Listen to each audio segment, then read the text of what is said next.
Hello, my name is Bidemi. I'm a fundamentally curious individual.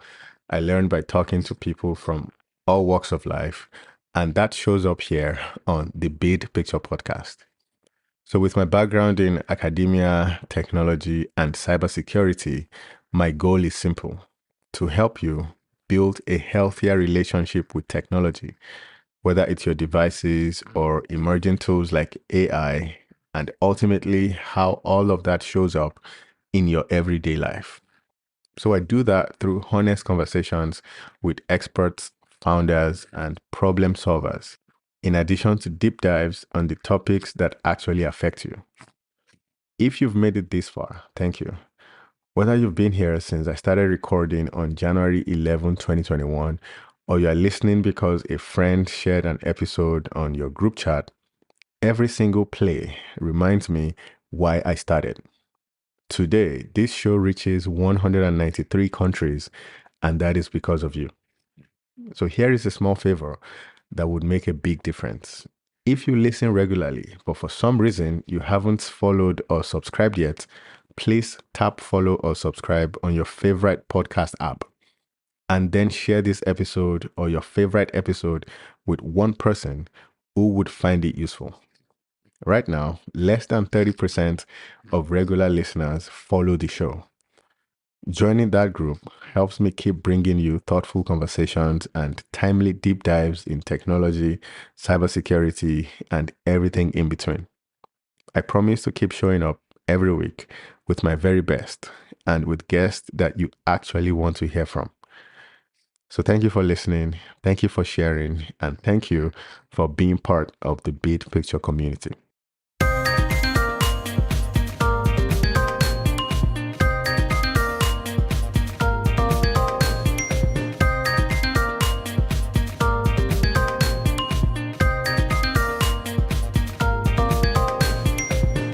Thanks once again for joining me on another episode of the Big Picture podcast. I have a special guest joining me from Washington, D.C. Over to you, sir. Thank you so much for having me on your show. So you're someone that you have a very long, experienced background. To talk about everything you've done for over 30 years is going to take multiple episodes, but just by way of introduction, I've met you. For people who haven't met you yet, could you just do a brief introduction first? Sure. I basically am a refugee of the American economy.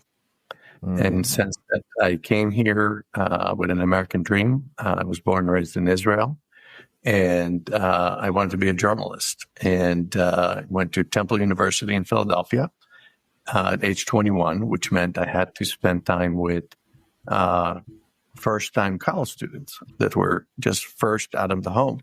And because I was a little older and had more experience in general, I really hated being in school, but I liked to learn. So I finished my undergraduate in 2.5 years. And when I graduated, I had a very dear friend from Nigeria who was a professor of communications. And he told me, Gal, you need to look at telecommunications. I said, telecommunications? What do you mean by that? It sounded like astronomy. And I said, I'm not a data scientist. I don't have those skill sets. And he said, no, you're missing the point. Telecommunication is going to change the world. It's about the internet. Do you know what the internet is? And I said, yeah, we're exchanging a little text with each other on a green screen at the time, believe it or not. We're talking about 1992. Wow. And he said, the world is going to change. The biggest stat at the time on telecommunication was how people are communicating around the world. There was a disparity in populations that have or have nots, to the point of like one phone for sometimes 1,000 people in developing countries or more, and then 20 phones for 10 people in developed countries. And that led really to the advent of the internet. And then the internet got a browser.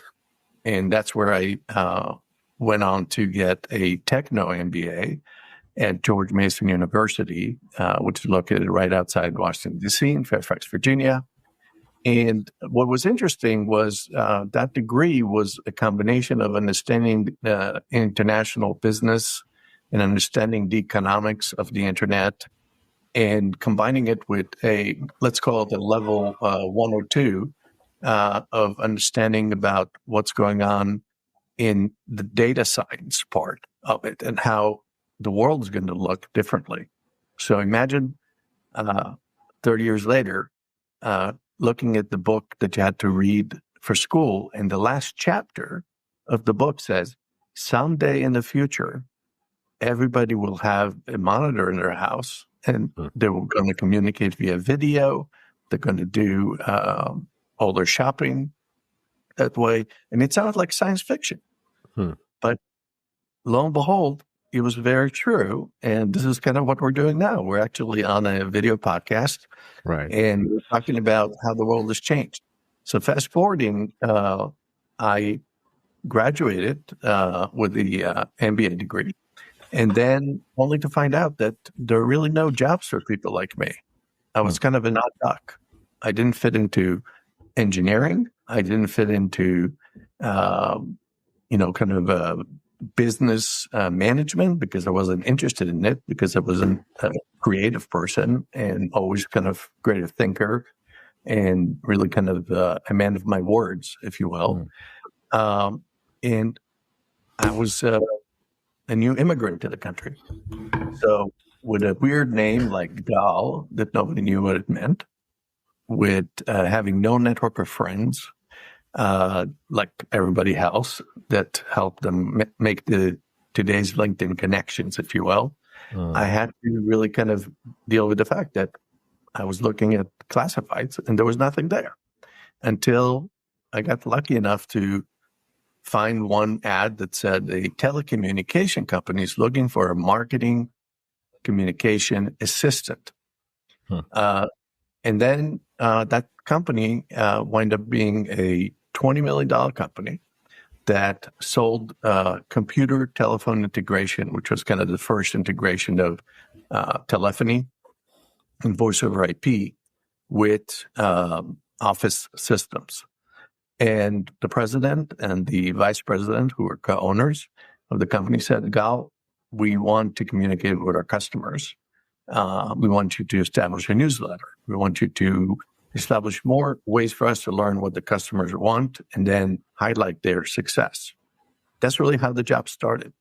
And within 2 weeks, I became kind of the go-to person in the company. Imagine a cubicle farm. And imagine that the boss really comes to you with a sticky note and says, here's an idea that I want you to explore. But more importantly, a lot more times, they just stop by in my booth and ask me a question like, what do you think about this idea? Do you think we can do it? And I wrote the sticky note. So at that place of workplace, I was known as the person that actually had sticky notes all over my cubicle. And every one of them was an idea or an idea to have an idea. And what was amazing was that I didn't realize as I was doing it, I was actually creating kind of the perception that I actually listen. And nothing is more compelling to entrepreneurs that were running the company, that somebody actually didn't just say yes, that they actually listened. And that somebody's listening, even though we can't execute everything because of budget, because of the size of the company.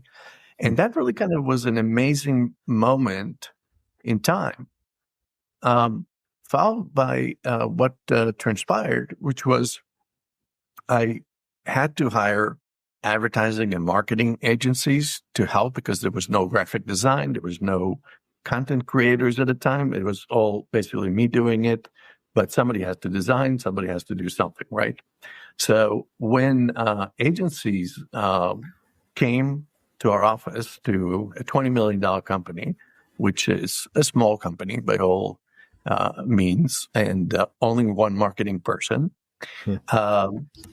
I noticed three things that really became the inspiration for the creation of the Borenstein Group. First was they send the president of the company or the agency to the meeting. But once they found out that we're not spending more than $20,000 at most, the next meeting or the next goal came from a junior account executive that knew nothing about the company because they didn't get the notes. And we felt like we were treated like sardines versus being respected. The second is agencies did not know what to do with technology then. They came from the world of Madison Avenue and, Mad Men, where, it's all about the big idea. Right. But in business to business, specifically, you're selling to a committee of a decision maker, a stakeholder, and an influencer. And they're not the same person. So, for example, somebody buying a new cybersecurity technology. But that cybersecurity software requires the CFO to approve it. But it also has an influencer, somebody who's out there saying, I see a lot of companies that are getting hacked. In fact, the news of tonight, just to date this podcast, Claude got hacked yesterday. Yep. And as a result, how much credibility does a brand loses when it gets hacked? When it says AI is not secure. And in fact, all your questions on AI might have been now taken and somebody can build a profile of your private life really quickly, right? So in that environment, the agencies at the time did not understand how to look at technology from a human perspective. They looked at it as widgets that needed a name or a cool logo. And that's what they thought at the time was branding, but it wasn't. So I looked at that and I looked at the fact that there were hundreds of companies that started popping out that were small technology companies that switched the economic model of how business is looked upon, which is, it used to be that there was IBM, Microsoft, and three other players that were 60% of the technology economy and the biggest employers. And then there was a flip as technology became more sophisticated, telecommunications, computer integration, software instead of hardware. All these things created mini innovation centers, if you will, in small companies that started like Netscape, for example, which people may not even recognize the name, but Netscape was the first browser. Yeah. Had an actual way to visualize what the internet was. AOL, anything that, now is looked upon as old and stodgy, that was the innovation at the time. So I said, what if I can create a business, an agency, where it's going to be focused on doing what I didn't want to happen to me when I was a customer or a prospect. So the promises that I made that established the Borenstein Group, the first one was I show up to every meeting. So when you tell another CEO that I'm going to show up as a CEO to the meeting, it means ownership of the solution and the problem and a commitment to be in touch. The second was, if you work with the Borenstein Group, you're working with a company that actually knows the technology that you're working on. So you don't start from the beginning and pay 6 months of tuition to an agency that doesn't know anything about technology. You start from the middle. So that was number two. And number three, we came up with a tagline that represented what we stood for, which was to say we're engineering friendly. But what the tagline was making creativity a science. Making creativity a science. And where that came from is looking at some books that Albert Einstein wrote about science and creativity. He never thought about himself as a creative scientist. It's only after he was gone, people associated those things together. But making creativity a science acknowledges, and this is our tagline today, 30 years later, that anyone can have a great idea or a big idea. But if that idea is not able to produce repeatable and predictable outcomes that can scale, it's not a science. And if it's not a science, you can't repeat it in the marketplace. So, which is the book definition of science. So we position ourselves as engineers' best friends, if you will. We didn't attend advertising agency galas and parties. We felt more comfortable being in a technology conference, talking to technologists. And that kind of made us unique. So 30 years into this, as we speak, some things have changed, some things have not changed. What has changed are different technologies that we learned with our clients. And the things that didn't change were things like customer always comes first. If you treat your customer the way you want to be treated like, you're going to keep them for a long time. We have customers that have been with us for 15 years, where the average in the industry is 1.5 years to 2 at most for keeping your clients. And focusing on quality versus quantity and being happy about it and being happy that you are kind of the shadow, if you will, behind the success of the company, but not with an overbearing ego that you made that company. We didn't make the company. We just listened to what they wanted to do, use competitive intelligence and all the tools that are available today in the marketing world to make it better. And then come up with a great idea, but test it and measure it and create something that they wouldn't have to switch every 3 months because the strategy failed again and again and again. So I'm very proud to say that 30 years later, I wake up every morning with the same kind of mindset, if you will, which is what's near, what's coming next, as opposed to how can I create more profit for my business. The business takes care of itself when people come to you for the brand that you created. And most of our businesses comes through referrals, through existing customers. And to say that that was the case in the first year in business, absolutely not. Wow. So I made that happen by creating those 4 small company CEOs tell their friends about the fact that, there's this young guy that is really hustling and he's working for nothing. Their retainer is so cheap that, I pay my receptionist more than I pay the agency. And quality, quantity, and then creating a kind of a belief is kind of what made that happen. Nice. Wow. Thank you so much for that background and context. Listening to you, I was taking some notes, and you said the theme of the company or the tagline is making creativity a science. So in today's world where the digital world of 2025 rewards hype over authenticity, so how would you say your approach is helping brands rebuild where trust is now an endangered currency in marketing? And like I said, the reward of hype is high up here rather than being authentic. How do you approach that problem?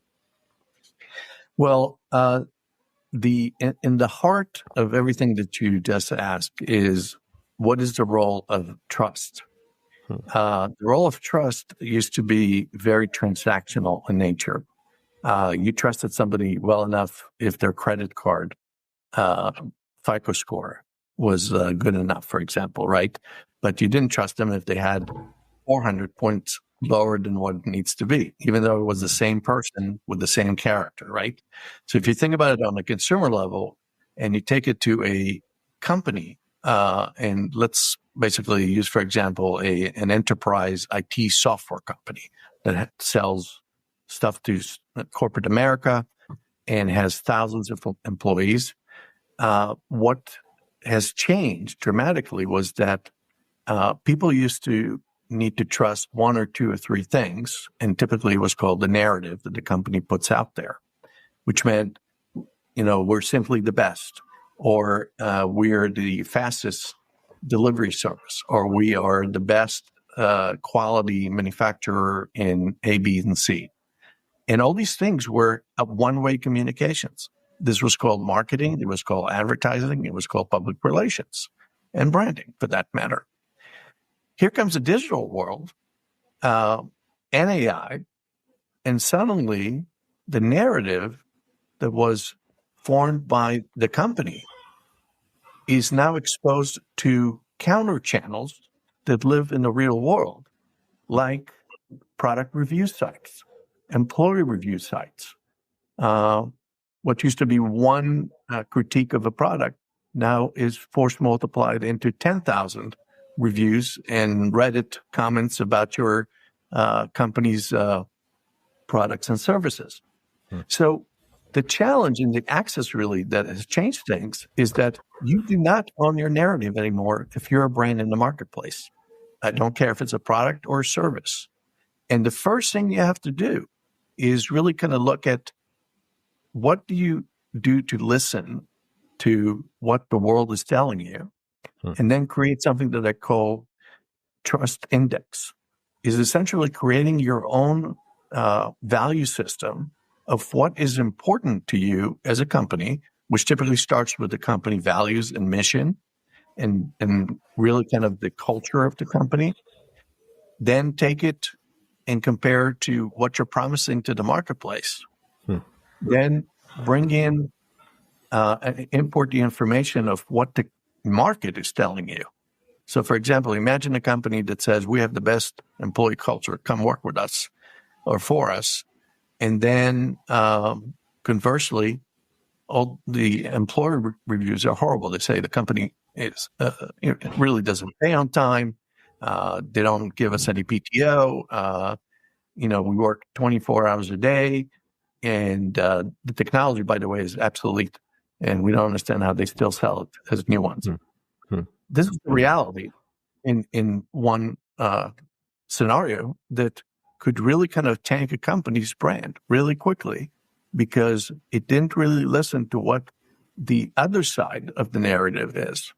So getting the narrative to be integrated into a system where you know that your narrative is no longer under your control. You need to align yourself with a narrative that is believable, that is transparent, that has authenticity, and then create an index, which essentially is an ecosystem of information that you can create with your own scoring. It could be 0 to 10, 0 to 100, -5. It doesn't really matter. But then take that to the next level, which is what my book, Don't Believe the Hype, is about, and create a corporate system that works in all sides of the company through transparency, authenticity, and trust. So the CFO of the company, a chief financial officer of a corporation, has two responsibilities. One is a fiduciary responsibility, but then the other one is to communicate the state of the company at any given point, even in a private company. The workers that are in the factory rarely get information about what's going on in the finance part of the company. So imagine what happens when there's a rumor going around that the company didn't do really well, but there's no facts. There's just rumors because the CFO doesn't have a protocol that says we need to inform our employees in the factory quickly and in a way that puts them in a position to know that it might be a tough time we're going through, but here's the plan of how we're going to fix it, which now alleviates the pressure of having unsatisfied employees. And it's all because somebody didn't think about a communication plan for a CFO, because CFOs looked upon typically as coming from accounting, from debits and credits. And they're not natural communicators. And, if they're natural communicators, they'll be in sales. So chief financial officers, let's go to chief human resources officers. Most human resource officers are typically coming from, managing benefits, healthcare benefits, and perks, and things of that nature.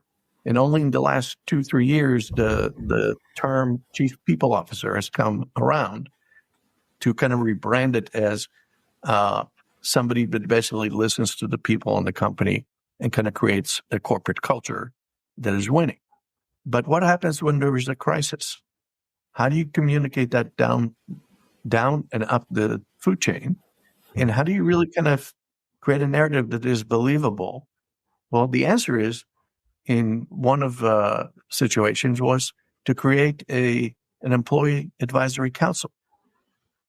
Employees of the companies participated in a monthly meeting, unless there was a situation, and asking them, does this sound believable if we told that story to the rest of you?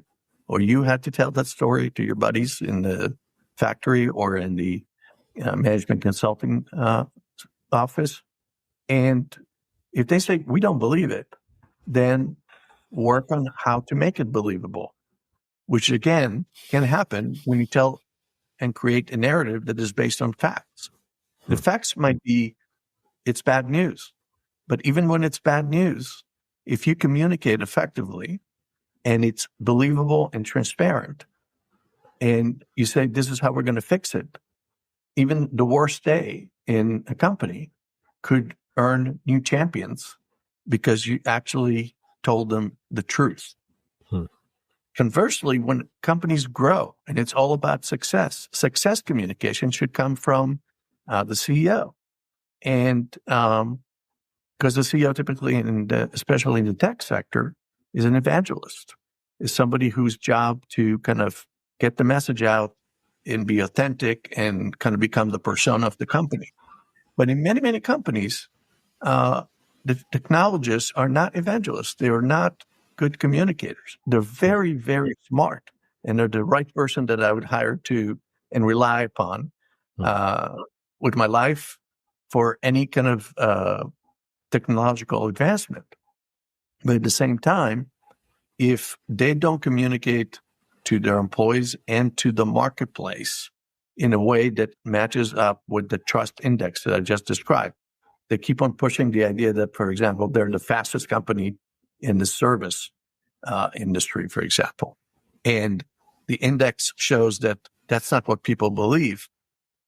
That's basically where that friction happens, and that's where trust is lost. Right. So the trust factor, as I mentioned to you, really all connects to this ecosystem that you have to create where all the C-suite players need to be involved. It's not the job of the chief marketing officer. It's not the job of the chief human resource officer.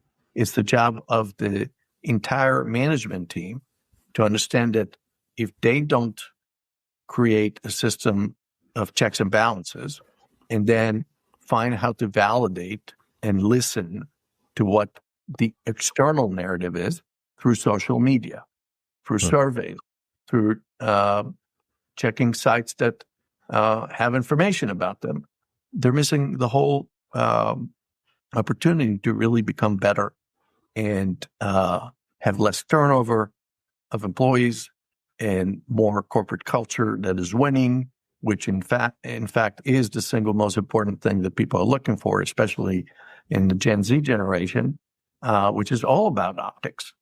Chances are that if you are interviewing and you're Gen Z or a millennial, you make your decisions based on a website, and if the website wasn't updated with a press release since 2009, and they tell you we're all about innovation and we're great. What does it tell you about that technology company? And it might be right, it might be wrong. It might be that the company is doing everything secretly and it doesn't want to expose itself. But it doesn't matter. The optics become the reality. Right. So imagine the opportunity to consider a Bill Gates or an Elon Musk to work for your company, but you lost them because you haven't even put a narrative together that is visual, which in that case is a corporate website, which sounds antiquated, but it isn't. It's kind of the new brochure about a company. And then doesn't have any social media that shows progress. And that basically eliminates that person from even considering you. Wow. So it costs money to have distrust, and it costs much less to actually fix it. Right. Wow. Hearing you describe it this way has me thinking about how many companies only focus on branding and marketing the products and services they make. And from the people perspective, the chief people officer is actually responsible for branding and marketing the company for future employees across every vertical that business operates in. So let's take a popular big organization, for example, Google. Yes. Google should be in a position to market themselves the best to software developers, to product engineers, to everybody who could work at Google, regardless of what they studied for their undergrad degree. That is what I'm getting from you is that is the role of the chief people officer, saying we want to be able to sell Google phones. We want to be able to sell our advertising business to our partners. We also want to be able to market ourselves to college graduates to come work for Google. Am I correct in describing it that way? Absolutely. And you can wire it through any company, in any service or any product. It could be the restaurant business. What happens when you go to a restaurant and, you're about to kind of look at the menu and they come with a, water and say, here's what we have on the menu. But as soon as you say, let me ask you a question, and they say, what do you want? Or they have an attitude that says, what do you want? Instead of, how can I help you choose something on the menu? Right. This might be a momentary stress moment for a server or a waiter or all these different names that we keep on changing as the culture changes.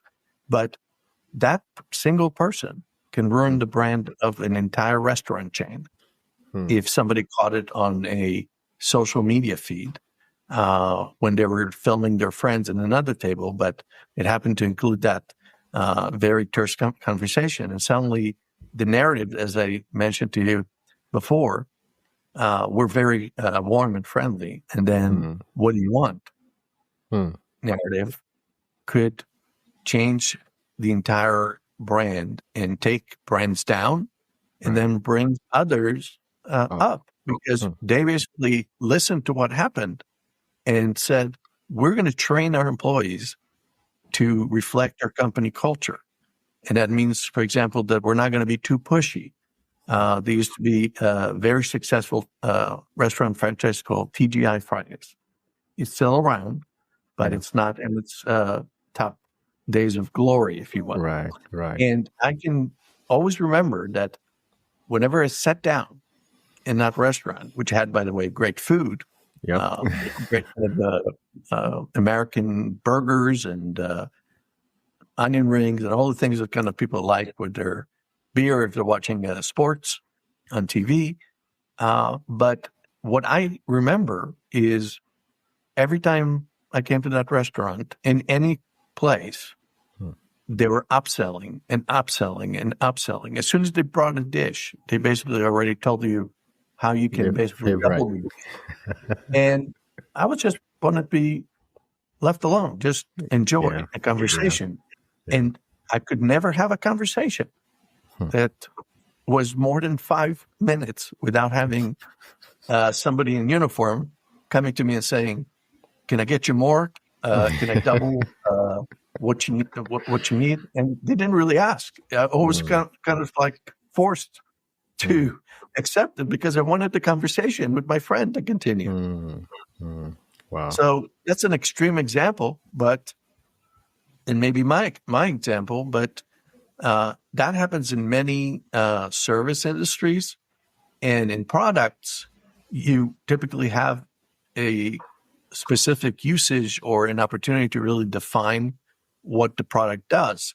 But again, if you don't get the customer feedback, if you don't get the prospect feedback, if you don't check in periodically on the outside of what people are saying about the product, and you keep on pushing a narrative that is traditionally done by advertising and marketing and branding, that is marketing, advertising, and branding and PR and reputation management, as we call it today, when we see good and bad things written about our companies.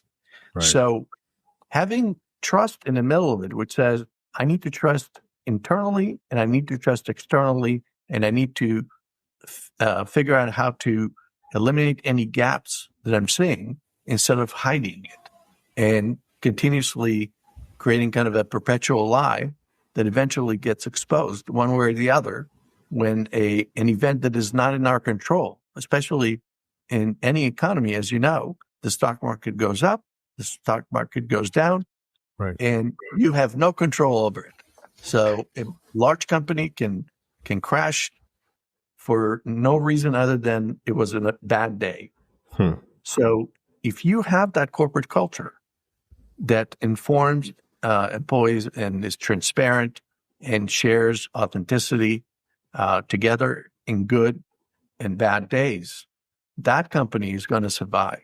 The company that basically had employees in the factories think that nothing that the management is telling them is true, and then they have like 100 complaints about the widget that they created never actually works, or it takes 3 times to repower the system to get it to work.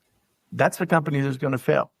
So I look at the hype, which was your original question, Right. as you can't believe the hype that you're telling yourself. You can't believe the hype that AI is generating, because it's saying we can do, for example, in marketing, 100 press releases, because now we have a content writer that's working 24/7 and is a robot. So all we have to do is feed them the facts, and they'll produce press releases or blogs and thought leadership articles. If they're not connected to all the things that I just told you, AI is making the problem worse. In fact, AI is likely to automate your problems, not solve them. So when people are saying, well, we can do 10x work, 100x more productivity, and guess what? The bot doesn't have benefits, doesn't have overhead. They can continue to work and send it, instead of to 1,000 people, to 10,000 people, 100,000 people. That is not the point. The point is, get your message right and teach your AI agent, whether it's in sales, in growth, in marketing, in outreach of any kind, in surveying people, and make sure that it represents your company, and test it. And if you don't test it and you run too fast, which is what a lot of companies are doing right now because they feel like, fear of missing out, FOMO, they're actually destroying their company, because you can ruin that reputation of the company by having a typo going 100,000 times. Right.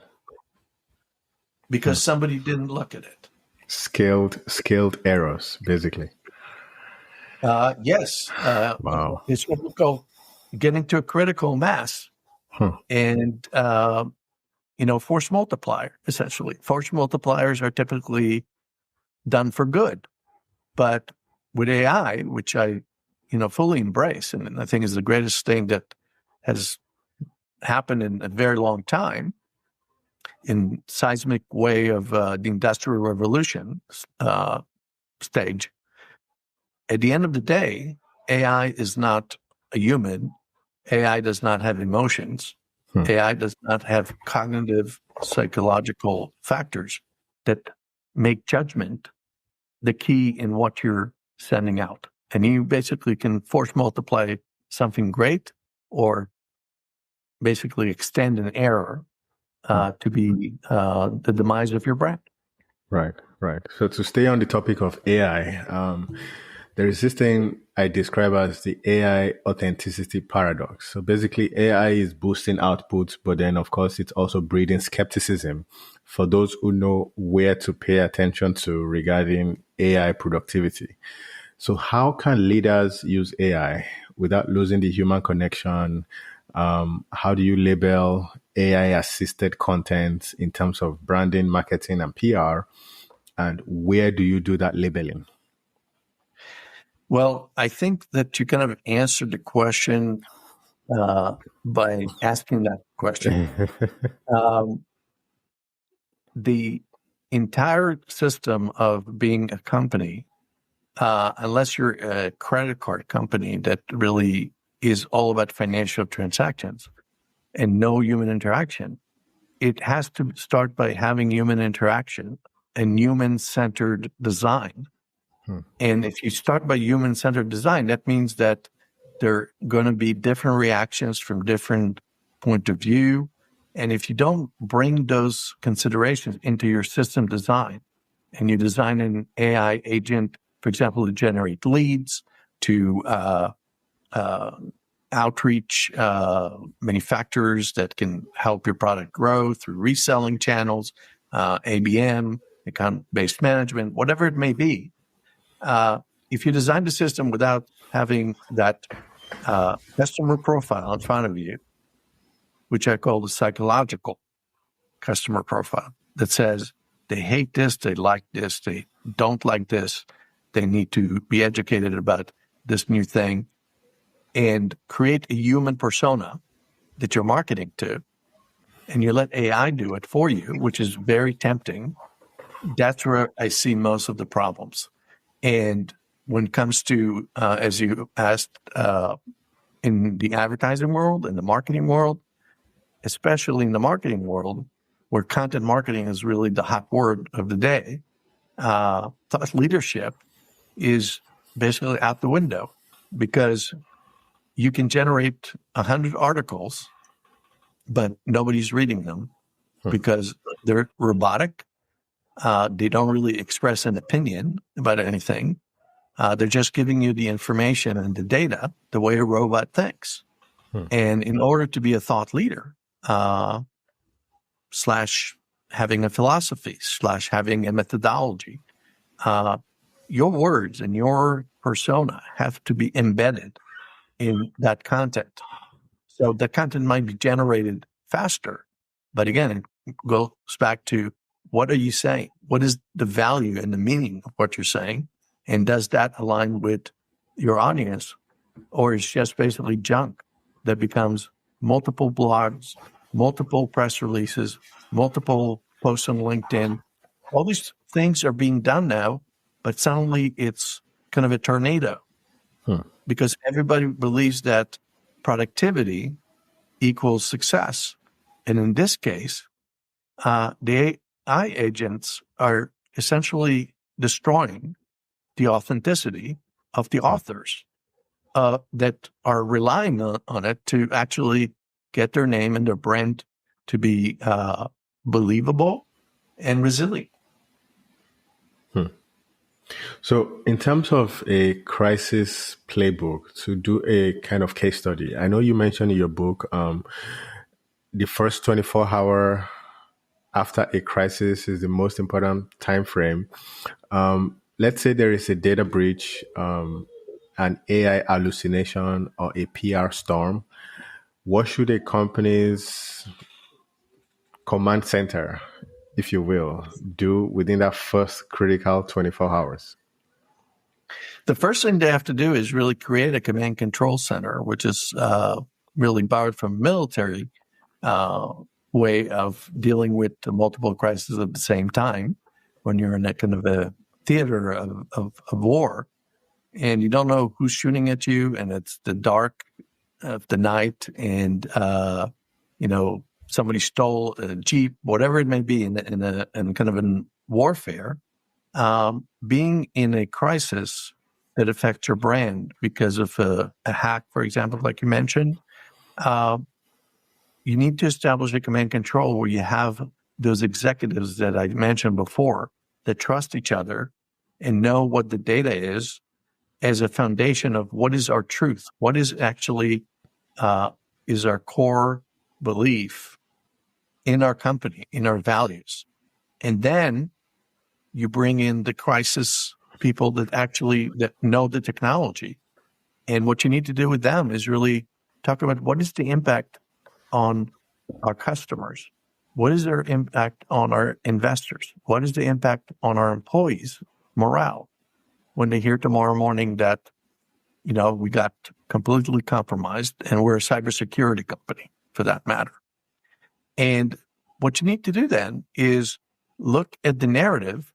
And the most important reason that you mentioned, those 24 hours is in the speed of the internet, at the speed of AI, we no longer have even 4 hours out of those 24 hours. The 24-hour rule is the classic crisis communication 101 when companies had a newspaper that was writing about them the next day, and the newspaper typically will give them the time to respond. But now, there are sites that, for example, check on who got hacked or is offline for an hour or 10 hours, and you don't control it anymore. So what do you need to do? You need to get ahead of the story. That is the single most important strategy that we advise clients and participate in those command controls, if you will, and tell them you need to have your narrative out immediately. And obviously you need to have the pros and the cons, but the two things that you got to do is get ahead of the story. And then when you have that story to use, make sure that your employees know before the media knows. Because if your employees are not informed, you're going to get smacked really hard a day after the news come out. Because the news cycles, depending if you're publicly traded or not, they might have different timelines. But nothing is worse than having a talented group of employees in a cybersecurity company, for that example, that hear the news but get no information from anybody within that executive suite that I described, the ecosystem of trust. And then what they hear and what they see are completely different things. That breaks a brand. And then what follows typically is somebody comes out and say, well, there were 10 more hacks that we didn't tell you about. And that's what the news picks up. So for every hack that we're seeing in the news right now, like Claude AI, AT&T got hacked multiple times in the past 2-3 years. And they send us letters, like a lot of companies, that say, we just got hacked. We apologize. Here's a credit card bureau phone number, and we'll pay for it to monitor your credit score for the next 12 months. 1 year. Yeah. And do you believe it?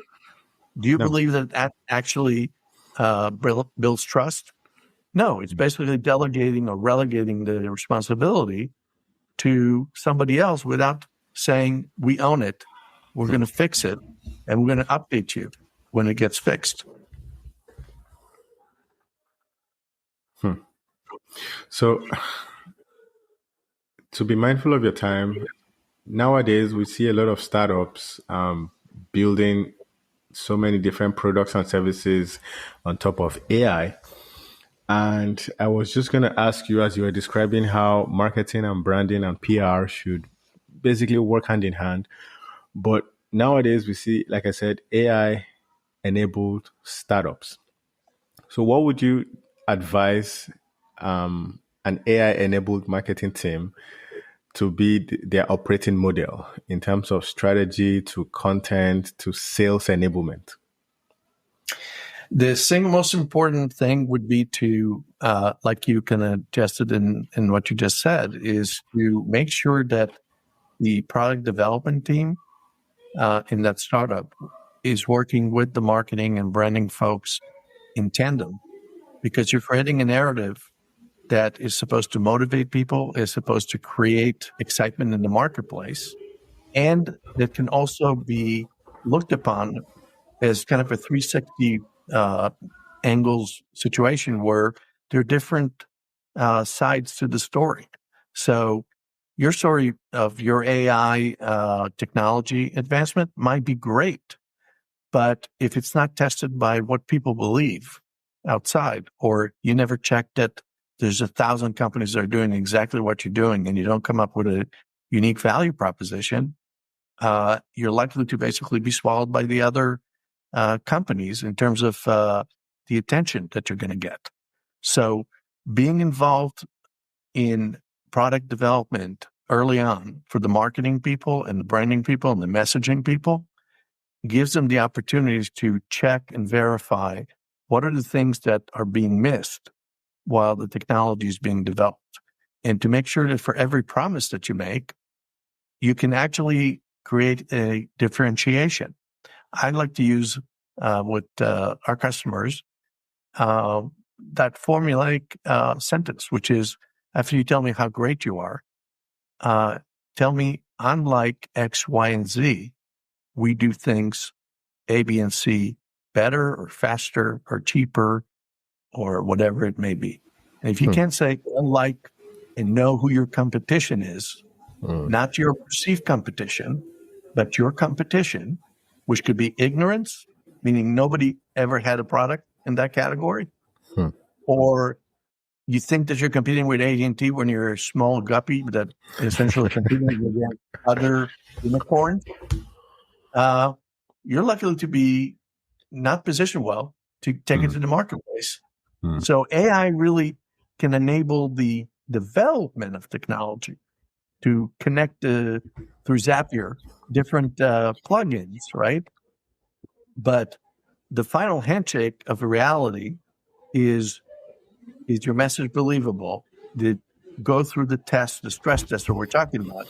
Or is it just the old one-way narrative that is likely to fail because people need to trust more than what you're saying?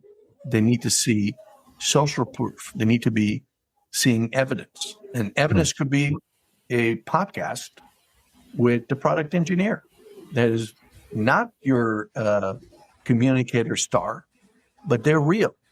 And because they're real, people believe them. And that creates that coinage, if you will, of trust that enables them to succeed. Got it. Sounds good.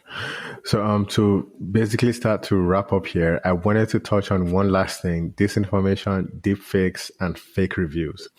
So, how should leaders prepare for these AI-driven reputation attacks? Because I work adjacent to the financial industry, and we see some of this where there is a product or a service in the marketplace, and these are even investment banking level type of products and services.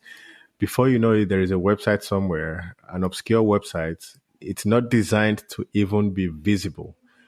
They are not making the website to target your rivals or you yourself as a company, but the websites are designed to then be scraped by AI systems so that when someone is doing a comparison using AI systems, that website is going to be referenced. So how would you advise leaders to prepare for these AI-driven reputation attacks, which cuts across almost every industry at this point? This falls under the category of being prepared and having a crisis communication protocol in the new age of AI. What you described used to be done in kind of a propaganda type of way, and or kind of a bulletin board where people exchange messages. On Yahoo Finance was still is the place where you can find out more information about a stock than you will find in any kind of financial data, because it's real people talking to each other. But now there's a lot of bots that are in the discussion too, and they can basically change the perception of a stock and tank it within hours, or worse, creating a perception of failure that really hurts companies. So my advice in this situation really is to, number one, accept that that is part of a new reality. You're not going to basically change or be able to take down the amount of websites that AI can put in a few hours by buying domains. Typically, they're not even going to be in the US. They're in New Zealand, in some Caribbean island where there's no regulation. And but they're going to show up. The biggest thing that you got to pay attention to really is the next generation of search, which is happening right now, is that the regular search box that you have on Google or any other browser that is a search engine, the search engine is now integrated with AI. So whether it's OpenAI or Perplexity or Gemini, whatever it may be, your information, your search is designed to get deep results faster and scan through 100 websites in seconds versus the old search would basically say, oh, there is a ranking. Number one is based on they've been in business for 20 years. Number two is based on their keywords. All these things are out the window. All the SEO that we know as of today is pretty much gone. We're just learning how to deal with it. So being proactive is the biggest and most effective strategy that you can have in that situation. And specifically, what I mean by being proactive is, number one, accept that is the reality. And number two, accept that you need to develop your own response mechanism in real time, which AI bots can do. So if you can basically break something, you can also fix it with the same approach. In fact, I listened to a CNN report tonight about the hack into Claude AI. And they literally described how the cybersecurity hackers used the tools that were built for the system to basically befriend the system and become kind of the enemy from within. Wow. And that basically allowed all these rabbit holes to be created through which how the information was being siphoned out. So if you follow that logic of technology, for every problem, there is a solution, but sometimes there is a solution in search of a problem. And our job is to say, well, if we're in the world of bots, how do we make our bot better?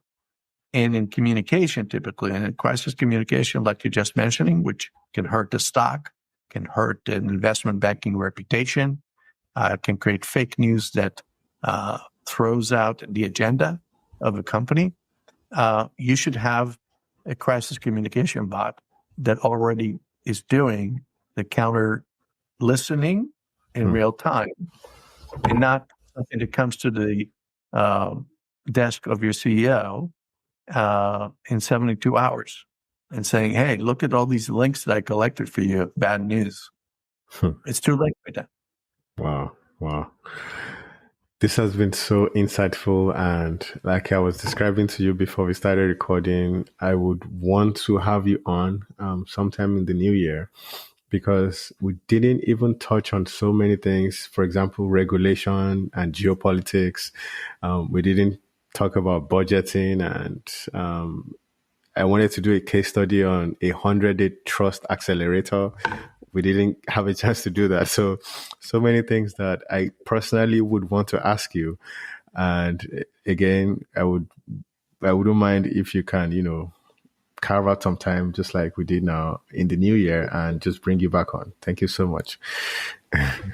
Well, thank you so much for having me. And if there's one kind of takeaway for the listeners to your podcast, it really is trust has two ways to it. It's not a narrow-casted communication that goes one way. You have to think about the other side. And if you don't work together and synchronize, your message will always be compromised. Your brand will not be resilient. And you wind up on the hype side, which means it's not believable. Wow. Thank you so much once again. I'll talk to you very soon. Thank you. Bye. Appreciate your time. If you like this episode, please share it with a relative, a friend, a coworker, a neighbor, an acquaintance, and so on. And then please leave a rating and or a review on your favorite podcasts app. My name is Bidemi Ologunde, and this is the Big Picture Podcast. Thank you for listening.